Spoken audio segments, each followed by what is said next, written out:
She did it again. Another day, another missing letter. I stood near my mailbox staring at the small door swinging open in the wind. It wasn't the wind that took my mail, it was her. Karen, the woman who lived across the street. The self-proclaimed head of a neighborhood HOA that didn't even exist. She always had that fake smile plastered on her face whenever she saw me. "Oh, just checking for community violations," she'd say. But she wasn't checking for violations, she was checking my mail. Every week I'd notice bills missing, packages opened, and once, even a birthday card from my daughter, gone. I'd already tried confronting her once. She'd smirked, saying, "If you actually paid your HOA fees, maybe your mail would be safe." I didn't even live in an HOA neighborhood.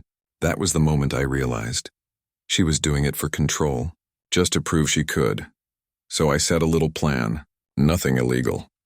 Nothing crazy. Just a small piece of poetic justice. I bought a simple mousetrap, not to hurt anyone, just enough to make her think twice. I carefully placed it inside my mailbox, right behind a fake envelope addressed to me. Then I waited. The next morning I sat on my porch pretending to read the newspaper, though my eyes stayed locked on that mailbox.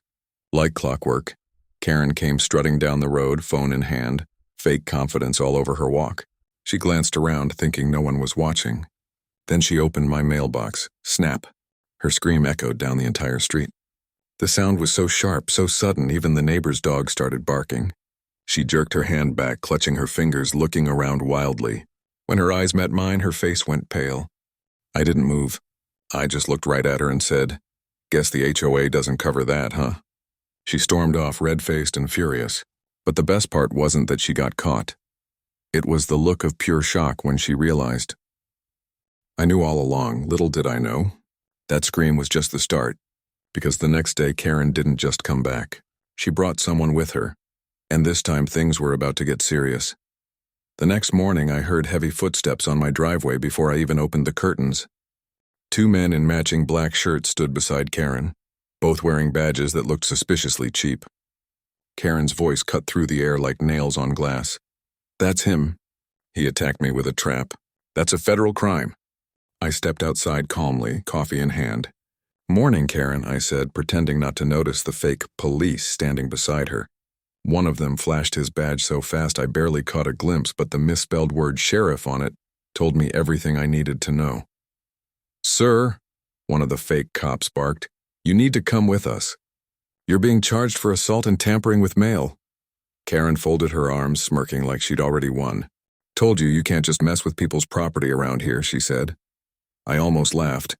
"My property?" I asked slowly. "You mean my mailbox, the one on my land?"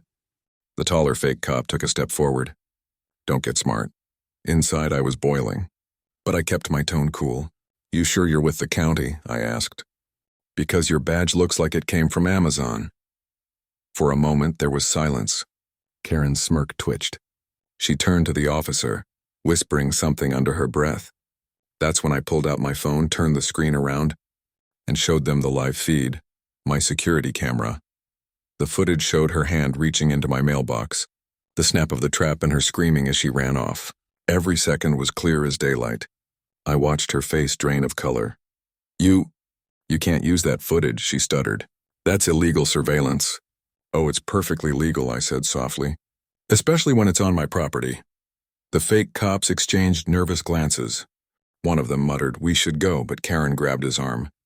"No, arrest him!" she screamed, losing her composure. That's when the real sound of sirens filled the air, loud, sharp, and close. Real sheriff cars rolled in, lights flashing. Karen froze. I didn't even have to say a word. The real deputy stepped out, looked at me, then at the 2 fake cops.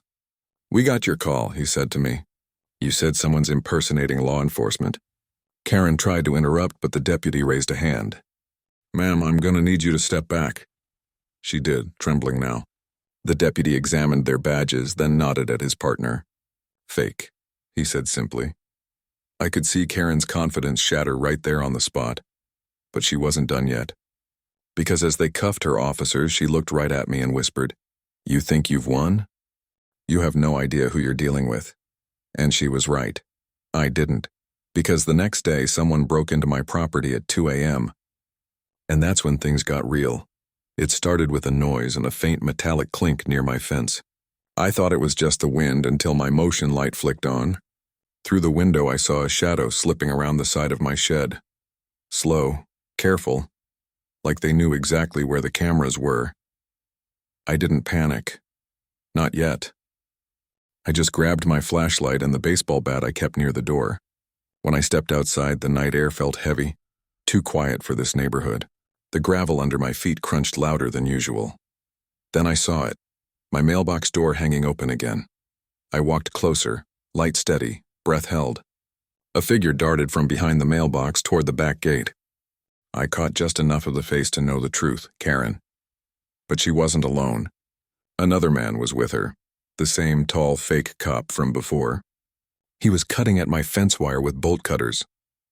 "Caught you," I said, voice cold. Karen froze. The man spun around, knife in hand.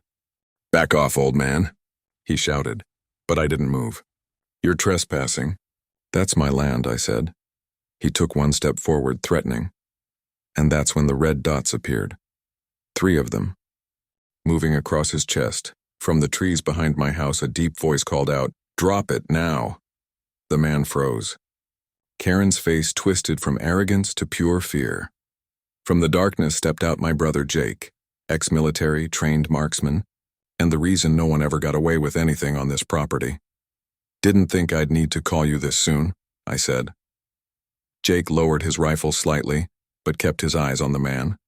"You okay?" "Yeah," I said. "But looks like our neighbor still hasn't learned her lesson." Karen tried to speak, her voice trembling. "You can't point guns at people. I'll call the police." Jake chuckled. "Go ahead," he said. "We'll wait. Just make sure you call the real ones this time." Her face went red again. She turned to run, but the man with her stayed frozen. When Jake stepped closer, he dropped the knife, hands shaking. Within minutes, real deputies showed up again, same ones from yesterday. They took one look at the footage from my cameras, the broken fence and the bolt cutters still in the man's hand, and that was all they needed. Karen tried spinning another lie, saying I set her up. But the deputy just sighed. "Ma'am, breaking into private property at 2 in the morning isn't something you can talk your way out of." This time she didn't argue. She just stared at me, pure hatred in her eyes, as they put her in the back of the squad car. But as the car pulled away, Jake looked at me and said, "You know this isn't over, right?" And he was right. Because 2 days later, a letter came in the mail. No return address, no name, just one line written in shaky handwriting. "You took everything from me.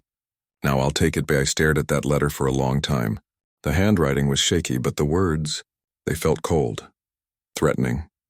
My gut told me it was Karen, even though she was still sitting in county jail for trespassing. Unless someone else was helping her. Jake came by that evening. I handed him the letter. He read it once, then again slower. "This isn't random," he said. "She's got someone on the outside. Maybe that fake cop, maybe someone worse." I sighed. "I thought it was over, man. She's locked up." Jake shook his head. "Not for long. People like her always find a way to weasel out." He wasn't wrong. The next morning I checked the county records, and just like he said, Karen had posted bail. Someone paid for her release within hours. By afternoon I saw her car back in her driveway. She didn't even try to hide. She stood there watering her lawn like nothing ever happened. But when our eyes met, she smiled. That same fake, proud, dangerous smile. "Back so soon?" I called out. She smirked. "This neighborhood needs order, and clearly you can't provide it." I wanted to say something, but Jake's warning echoed in my head. "People like her push until you break. Don't let her see you angry." So I didn't. I just went inside. Later that night, my phone buzzed. A notification from my outdoor camera. Motion detected. I opened the live feed and my blood ran cold. Someone was spray painting something on my fence. Big red letters. "Ho owns you." Karen stood a few feet away, filming it, laughing. That was it. I wasn't going to let her bully me anymore. I didn't fight for my land, my peace, just to have someone like her walk all over it. So I started my own plan, not revenge, but justice. The next morning, I went to the county office. I filed every piece of footage, every photo, every fake notice she'd left on my door. I even showed the sheriff the new threat letter. The deputy nodded slowly. You did the right thing. We'll handle this. Ian harassing me over wasn't just mine. It was part of a veteran-protected property zone, and tampering with that carried federal consequences. And from it stepped a man in a suit. One who didn't look like he was from around here. Next,